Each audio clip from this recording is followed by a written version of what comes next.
ইয়া আইয়ুহাল্লাযীনা আমানু ইজতানিবু কাসীরাম মিনাজ-যন্নি ইন্না বা'দাজ-যন্নি ইসমুন। হে ঈমানদারগণ, তোমরা আন্দাজ করে, অনুমান করে, ধারণা করে কোনো কথা একে অপরের বিরুদ্ধে বলিও না, কারণ তোমাদের অধিকাংশ ধারণাগুলো, আন্দাজ, অনুমানগুলো গুনাহের কাজ হয়ে যায়। নাউযুবিল্লাহ। আল্লাহ রাব্বুল আলামিন আবার বলেন, ওয়ালা তাজাসসু, তোমরা একে অপরের অনুমান করে একে অপরের বিষয়ে গোপন বিষয় তালাশ করিও। আজকে সমাজ ব্যবস্থার মধ্যে একে অপরের দোষ কুটি খোঁজার জন্য, একে অপরের ছোট ছোট গুনার কাজগুলো অপবাদ দেওয়ার জন্য ষড়যন্ত্রমূলক কথা বলে, কাজ করে। নিজের চিন্তা খবর নাই, অন্যের চিন্তা সে ব্যস্ত হয়ে আছে। এরকম আছে না নাই? অধিকাংশ মানুষ নিজের বউ কোথায়, পরিবার কোথায়, সন্তান কোথায়, নিজের পারিবারিক কি অবস্থা, নিজের কি অবস্থা ওই চিন্তা করে না, অন্যের পরিবার নিয়ে সে চিন্তা ব্যস্ত হয়ে থাকে। আল্লাহ রাব্বুল আলামিন বললেন, ইন্নাজ-যন্না ইসমুন ওয়ালা তাজাসসু, ও বান্দারা, তোমরা একে অপরের গোপনীয়তা বিষয় তালাশ করিও, একে অপরের পিছনে লেগে থেকো না, একে অপরের দোষ কুটি খুঁজে বেড়াইও না।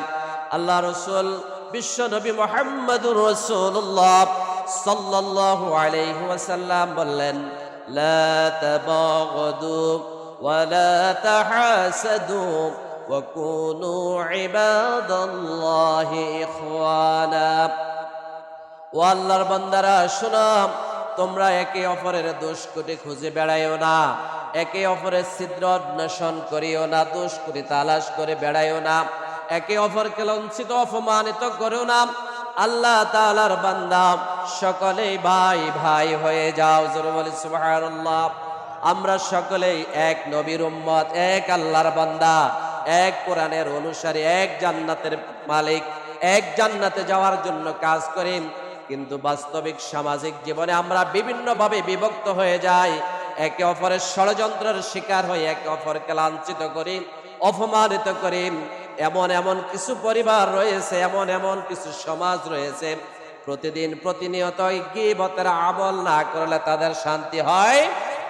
আমি আর একটু নিচে নামি বলি, এক শ্রেণী পেশার মানুষ আছে, আল্লাহ রাসূল সাল্লাল্লাহু আলাইহি ওয়াসাল্লাম তাদেরকে ধিক্কার দিয়ে অপমানিত শব্দ ব্যবহার করেছেন।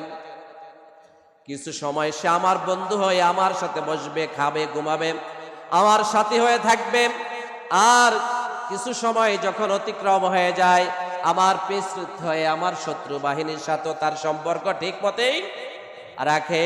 অতএব সে প্লাস মাইনাস প্লাস, সে এদিক থেকেও জিন্দাবাদ, এদিক থেকেও জিন্দাবাদ, সাফ মানে দুনো দিক থেকে চলে। এরকম আছে না নাই?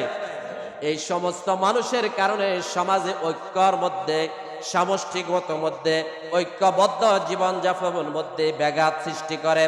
আল্লাহ রাব্বুল আলামিন বলছেন, ওয়ালা তাজাসসু, তোমরা একে অপরের দোষ কুটি খুঁজে বেড়াইও, গোপন কথা খুঁজে বেড়াইও নাম।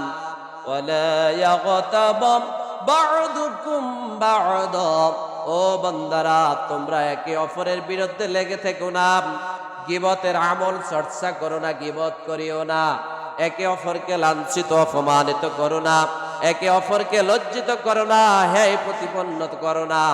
আল্লাহ রাব্বুল আলামিন বললেন, ওয়ালা ইয়াগতাব বা'দুকুম বা'দা, তোমরা একে অপরের গীবত করিও না, পিছনে দোষ চর্চা করিও। আল্লাহ রাব্বুল আলামিন, এখন আপনারা প্রশ্ন করতে পারেন, হুজুর, ওই ব্যক্তি যদি সেই কাজটা করে থাকে, আমার বলা অপরাধ কি? আল্লাহ রাব্বুল আলামিন ওই ব্যক্তিকে সংশোধন করার জন্য ইহতিসাব অর্থাৎ পরামর্শতার সাথে সংশোধনের নিয়তে আপনি তাকে বলে দেন, তাহলে আপনার উপকার। এখন মনে করলেন আমার কোনো দোষ ত্রুটি থাকতেই পারে, আপনাদের চোখে দেখা হতেই পারে। আপনারা যদি সারাক্ষণ দোকানে বসে বসে, বিবিরহাট বাজারে বসে বসে ফেসবুকের মাধ্যমে লেখালেখি করেন, কিয়ামত পর্যন্ত আমার এই দোষ ত্রুটি থেকে ফিরে আসবো কিনা? না, আমি জানিও না হয়তো। কিন্তু আপনি যদি আমার বন্ধু হয়ে থাকেন, আপনি যদি আমার আপনজন হয়ে থাকেন, আপনি যদি বলেন হুজুর আপনার এই বিষয়টা মনে হয় একটু ভুল ত্রুটি আছে, আমি আপনার বন্ধু হয়ে কোলাকুলি করব, আপনার আন্তরিকতা পারস্পরিক সম্পর্ক আরো বৃদ্ধি হবে, ভালোবাসা সৃষ্টি হবে, কারণ আপনি আমার বন্ধু হয়ে আমার দোষটা সরাসরি আমাকে জানিয়ে দিয়েছেন। আর অপরদিকে আমার যেই দোষ সেই দোষ হয়তো আমি জানলাম না, আপনি আমার বিরুদ্ধে দোকানে বাজারে ঘরে মোবাইলের মাধ্যমে ফেসবুকের মাধ্যমে শেয়ার করে দুনিয়ার মানুষের কাছে আমাকে অপমানিত করলেন, লজ্জিত করলেন, লাঞ্ছিত করলেন, অপমানিত করলেন। আল্লাহ রাব্বুল আলামিন বলছেন যে ব্যক্তি কোনো মানুষকে লজ্জিত করে, অপমানিত করে, ওই ব্যক্তিকে দুনিয়ায় থাকতে এই ধরনের অপমান না করে আল্লাহ কখনো মারবে। কথা বুঝছেন কিনা? ক্লিয়ার বুঝে নেন। অত্যন্ত গুরুত্বপূর্ণ কথা। বর্তমান সমাজে আমাদের প্রতিটি মানুষের মধ্যে এই বিষয়টুকু লেগেই আছে, একে অপরের বিরুদ্ধে, একে অপরের বিরুদ্ধে, একে অপরের বিরুদ্ধে। স্ত্রী বলতেছে আরেকজনের, আমার স্বামী আমারে ভালোই বাসে না, কতরে খাওয়াই কে? আমার স্বামী খাওয়াই। ফালে কে? রাখে কে? আমার স্বামী করে। কিন্তু স্বামীর দুশ্চর্চাটা কার কাছে করে? আরেকজনের কাছে করে। স্বামী গিয়ে যায় আরেকজনের কাছে স্ত্রীর দোষ চর্চা করে, করে না? করে না? তোমার বিচার করবে কে? সংশোধন করবে কে? সংশোধনের জন্য ইহতিসাবার মাধ্যমে আপনি একে অপরের দোষগুটিকে সংশোধন করেন। আল্লাহ রাসূল বললেন, আল মুসলিমু মান সালিমাল মুসলিমুনা মিন লিসানিহি ওয়া ইয়াদিহি, তোমাদের মধ্যে খাঁটি মুসলিম ওই ব্যক্তি। আমরা সবাই দুনিয়ার কোন প্রোডাক্ট কিনতে গিয়ে, কোন পণ্য বস্তু কিনতে গিয়ে খাঁটি যেটা, পিওর যেটা, সঠিক নির্ণয় করার চেষ্টা করি। আল্লাহ রাসূল বললেন, তোমরা যারা জান্নাতে চাও খাঁটি মুসলিম হতে হবে। খাঁটি মুসলিম হওয়ার শর্ত হলো আল মুসলিমু মান সালিমাল মুসলিমুনা মিন লিসানিহি ওয়া ইয়াদিহি, তোমাদের মধ্যে ওই ব্যক্তি প্রকৃত মুসলমান, খাঁটি মুসলমান, যাহার হাত এবং মুখ হইতে আরেকজন মুসলমান নিরাপদে থাকে। আজকে আমরা, আমার হাত আছে, আমার শক্তি আছে, আমার শক্তির মাধ্যমে অন্যের মাথায় আঘাত করি, অন্যকে অপমানিত করে। আমার শক্তি আছে, জ্ঞানের শক্তি দিয়ে লেখার মাধ্যমে আরেকজনকে লজ্জিত করি, দুশ্চর্চা করি, অপমানিত সমাজে হেয় প্রতিপন্ন করার ষড়যন্ত্র করি। আমার জবান আছে, বক্তব্যের মধ্যে আল্লাহর কোরআনের 30 পারা, রাসূলের সিয়াসিত্তার 6 খণ্ড হাদিস, সাহাবা আজমাইনের জীবনী, নবী রাসূলের জীবনী, ইসলামের ইতিহাস, কোন শেষ। বক্তব্যের মাধ্যমে একে অপরকে খুলে অপমানিত করে, করে না? করে না? স্টেজ ফাইলে একে অপরকে কি এক দল বলেন, আরেক দল বল করেন, শুধু একের দোষ ওদের দোষ, আর সবাই কি? সবচেয়ে বড় ক্ষেত্র হলো এখন বর্তমান সমাজে অধিকাংশ দোষী হলো এখন সমাজের উলামায়ে কিরাম। অধিকাংশ ক্ষেত্রে এখন যত দোষ সবকিছু আলেম ওলামাদের, আর বাকি আলারা সব শাহ সুফি পীরে কামেল, আল্লাহর খাস গোলাম। ঠিক আছে না নাই? কারণ অধিকাংশ মানুষ এখন আমরা নিজেদেরকে নিজের দোষগুলো আড়াল করার জন্য আরেকজনের উপর দোষ চর্চা করে চাপিয়ে দেওয়ার চেষ্টা করে নিজে ফিরসাব সাজে। এরকম মানুষ দেশে আছে না নাই? আমার ভাইয়েরা, আমার প্রিয় বাবারা, শ্রদ্ধা ভাজন, আমার আপনজনেরা, মুসল্লিরা, দুই হাত পায়ে ধরে মাপ চাই। এই ধরনের চিন্তা ভাবনা যদি আপনার অন্তরে থাকে, আমি আমার আরেক ভাইকে আমার সমাজে, আমার আপনজনের মধ্যে একে অপরকে অপমানিত করুম, লজ্জিত করুম, লাঞ্ছিত করুম, তাকে এই সমাজে সম্মান নিয়ে কিভাবে মাঝে দেখতে চাই, আমি দেব না। আপনার কোন ইবাদত আল্লাহ কবুল করবে? গীবতের পরে আয়াত আল্লাহ পাক কি বলে দেখেন, পরের অংশে, আয়াহিব্বা আহাদুকুম আইয়ুহিব্বা আহাদুকুম আইয়াকুলা লাহমা খিব, হে ইমানদারগণ, তোমরা যদি একে অপরের বিরুদ্ধে অনুমান করে, আন্দাজ করে, ধারণা করে কথা বলো, একে অপরের দোষ কুটি খুঁজে বেড়াও, একে অপরের দোষ কুটি গীবতের কাজ করো, তাহলে জেনে রেখো, ওয়ালা ইয়াগতাব বা'দুকুম বা'দা আইয়ুহিব্বা আহাদুকুম আইয়াকুলা লাহমা আখিহি মাইতান, তুমি কি তোমার মৃত ভাইয়ের গোশত খাওয়া পছন্দ করো? তুমি কি তোমার মৃত ভাইয়ের গোশত খাওয়া পছন্দ করো? এই ধরনের কেউ আছি আমরা? কোন কুকুর পর্যন্ত কুকুরের গোশত খায়, কোন ছিগালের গোশত কখনো? কারণ মানুষ পশু বলেন, যে কোনো নিজ ধর্মের স্বভাবের সাথে কারো চরিত্র হনন করে না, এবং সে নিজে তার গোশত খাওয়া পছন্দ করে। আল্লাহর কোরআনের কারিমে সূরা হুজরাতের 12 নম্বর আয়াতের মধ্যে এভাবে গীবতকারীদের সম্পর্কে বললেন, তুমি কি তোমার মৃত ভাইয়ের গোশত খাওয়া পছন্দ করো? না, আমরা পছন্দ করি। ফাকারিহতুমুহু, না, কখনো আমরা পছন্দ করি না। আমরা এটাকে ঘৃণার চোখে দেখি। আল্লাহ রাব্বুল আলামিন বললেন, ওয়াত্তাকুল্লাহা ইন্নাল্লাহা তাওয়াবুর রহিম। তুমি যদি এটাকে অপছন্দ করো তাহলে আন্দাজ করে কথা বলো না, ধারণা করো না, একে অপরের দোষ কুটি খুঁজে বেড়ায়ো না, একে অপরকে অনুমান করে একে অপরকে লজ্জিত করো না। তাহলে যদি তুমি এটা থেকে পেরিয়ে থাকতে চাও, ওয়াত্তাকুল্লাহ, আল্লাহকে যথাযথ ভয় করো। কাকে? আল্লাহকে যথাযথভাবে ভয় করো। ইন্নাল্লাহা তাওয়াবুর রহিম। আল্লাহ রাব্বুল আলামিন তুমি পেরিয়ে আসো, তোমার তাওবা কবুল করবেন। জোরে বলেন সুবহানাল্লাহ। সম্মানিত ভাইয়েরা, আজকে সমাজ ব্যবস্থার মধ্যে প্রতিটি মানুষ নিজের চিন্তা কেউ করে না, অন্যের চিন্তায় সে ব্যস্ত।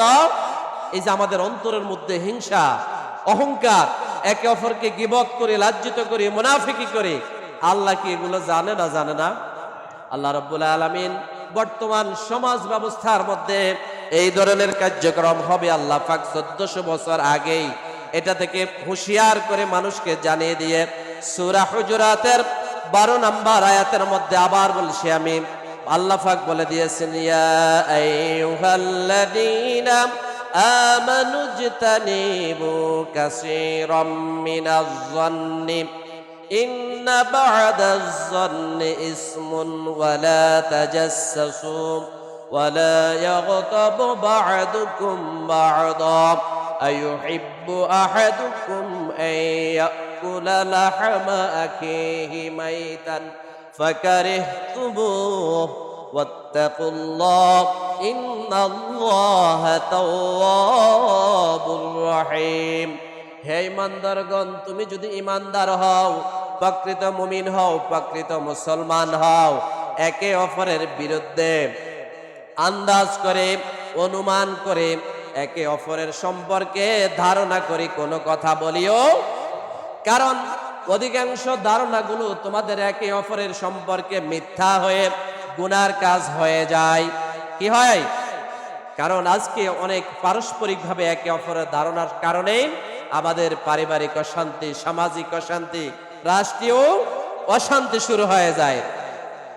এরপর আবার বলছেন, তুমি একে অপরের গোপনীয় কোনো বিষয় তালাশ করো না, একে অপরের সম্পর্কে দোষ কুটি খুঁজে বেড়ায়ও না, একে অপরকে লজ্জিত, হেয় প্রতিপন্নিত, লাঞ্ছিত, অপমানিত করিও না। যদি তুমি করে থাকো, আইয়ুহিব্বু আহাদুকুম আইয়াকুলা লাহমা আখিহি মাইতান, তুমি তোমার মৃত ভাইয়ের গোশত খাওয়ার শামিল হয়ে যাও। উচ্চ আওয়াজে বলেন নাউজুবিল্লাহ।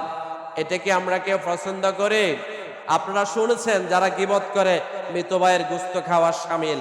আজকে কোরআনের সূরা হুজুরাতের আয়াতের দলিল দিয়ে বললাম, বর্তমান সমাজ ব্যবস্থার মধ্যে আমরা একে অপরের বিরুদ্ধে লেগে থাকি, একে অপরকে লজ্জিত করে, ছোট করে, তুচ্ছ তাচ্ছিল্য বিষয় নিয়ে একে অপরকে লাঞ্ছিত করি। আছে না নাই? আল্লাহর রাস্তে বলি ভাইয়েরা, সম্মানিত বাবারা, আমি আমার চিন্তা করি, আমি আমার সম্পর্কে একটু গবেষণা করে, আমি আমার নিজকে চেনার জন্য, মালিককে চেনার জন্য একটু চেষ্টা করি, কিন্তু আমি নিজের চিন্তা একটুও করি না। মসজিদের ইমাম সাহেব মরলে যে কি জবাব দিব, ওই চিন্তায় মগর আমি নামাজ কালাম। এই ধরনের মানুষ আপনাদের এলাকায় থাকুক বা না থাকুক, আমাদের এলাকায় আছে। এরকম সকালবেলা ঘুম থেকে উঠি, ভাই রাষ্ট্রের চিন্তা আমার ঘুম নেই নাই, এতের বউ কোনায়, ফুলান কোনায়, সংসার কোনায়, এতের এই খবর কি, এই ধর এখানেও আছে কম বেশ, এই এলাকা তো কি সব জায়গায় কম বেশ। প্রিয় ভাইয়ার, একটু আল্লাহর দিকে দেখি, একটু বলেন সবাই, আমাদের লাভ হবে কিছু? আপনি যদি কারো দোষ ত্রুটি দেখেন, আপনি তাকে সংশোধনের জন্য, ভাই তোমার এই কাজটা ভুল হতে পারে, তুমি ভুল পথে আসো, তুমি সঠিক পথে চলে আসো। ওই ব্যক্তি তোমাকে বুকে জড়ায় ধরে চুমু দিয়ে বলবে, হ্যাঁ ভাই, তোমাকে ধন্যবাদ, তুমি আমাকে লজ্জিত করো নাই, আমি তোমার কাছে মাপ চাই, আল্লাহর কাছে মাপ চাই, আমি ফিরে আসলাম। আর আপনি যদি একজনকে অপমানিত করেন, লজ্জিত করেন, এখন প্রশ্ন আছে, আল্লাহর কোরআনের থিওরি আবার বলছে, হ্যাঁ, কোন জালিম ব্যক্তি যদি সমাজে এমন বড় পাপাচার করে যে পাপাচারের কারণে গোটা সমাজ ধ্বংস, জাতি ধ্বংস, তার বিরুদ্ধে ঐক্যবদ্ধ হয়ে এটাকে প্রতিহত করা তোমার একার পক্ষে সম্ভব নয়, সেটা করা শরীয়তে জায়েজ আছে। গীবত করলে লস হবে কি শুনেন, অন্যের বিরুদ্ধে দোষ চর্চা করলে কি লস হবে?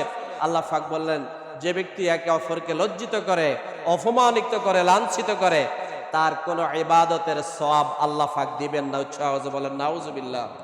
আমরা রমজানে আমলটাই করি বেশিরভাগ ক্ষেত্রে, ভাই রোজা রাখছে অন্যের সমালোচনা। আচ্ছা, রমজান কার? বাকি সময়টুকু আল্লাহর বাইরে নাকি? রমজানে মানি, বাকি সময় আমরা মানতে রাজি। রোজা রাখি গীবত করলে রোজা ছুটে যাবে। আমি বলবো, কোরআন বলছে, রসুল বলছে, রোজার সময় থেকে আমাদের শিক্ষা, বাকি 11টি মাসও কেউ কারো গীবত করা জায়েজ। আপনি গীবত করবেন, আপনার আমলগুলো নষ্ট হয়ে যাবে, আপনার জীবনটা ধ্বংস হয়ে যাবে। আপনি অন্য ভাইয়ের পিছনে না লেগে থাকে, আপনি নিজের চিন্তা করুন, নিজকে একটু আল্লাহর জন্য ঝুঁকে নেন, আল্লাহর পথে নিজকে শামিল করুন, সেজদায় পড়ুন, জিকির করুন, তাসবিহ আদায় করুন। সেই সময়টুকু কিচ্ছু না পারলে রসুল বলছে, মান সামাতা নাজা, যে ব্যক্তি চুপ থাকে তার আমল নামায় সদকার সওয়াব দান করা হয়। যে ব্যক্তি চুপ থাকে সে অন্তত সফল হয়, সে শান্তি পায়, আত্মতৃপ্তি হয়। অধিকাংশ মানুষ আমাদের মধ্যে, প্রিয় ভাইরা, আজকে সমাজ ব্যবস্থা প্রতিটি পাড়ায় পাড়ায়, প্রতিটি জায়গায় জায়গায় একে অপরের বিরুদ্ধে শুধু কুচ্চারটায়, একে অপরকে লাঞ্ছিত করে, একে অপরে ফেসবুকের মাধ্যমে, আমি একটু চেষ্টা করলে, কারণ এত সহজ গোটা দুনিয়ার মধ্যে একে অপরকে লজ্জিত করতে 1 টাকা খরচ। আল্লাহ কি দেখে না? দেখে না? আল্লাহ কি আপনার সম্পর্কে জানে না? জানে না? হ্যাঁ, অবাক